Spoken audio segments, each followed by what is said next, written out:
presented by SMS Dhamal।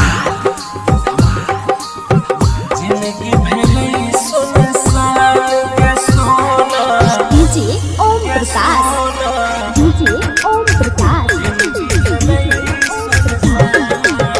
छोड़ के हमरा ससुरा गेलही कोना के रहबहु जान गे।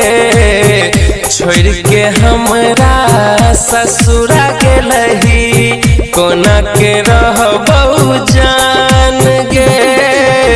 तोरा बिन हम कोना जीबहु जिंदगी भेलै सुनसान गे सोना, जिंदगी भेलै सुनसान।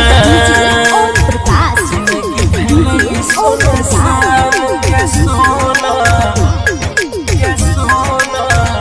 हाँ होई गेलै हमर दिल के टुकड़ा, मरल ऐसन बान गे।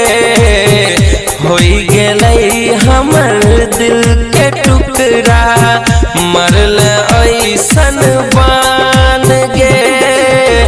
मर जेबहु हम मिले है चल के तू शमशान गे सोना, जिंदगी भेलै सुनसान।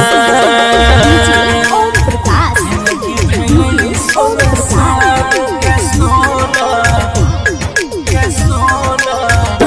हाँ हाँ कहरल वादा सोचल सपना, तोड़ल सब अरमान गे।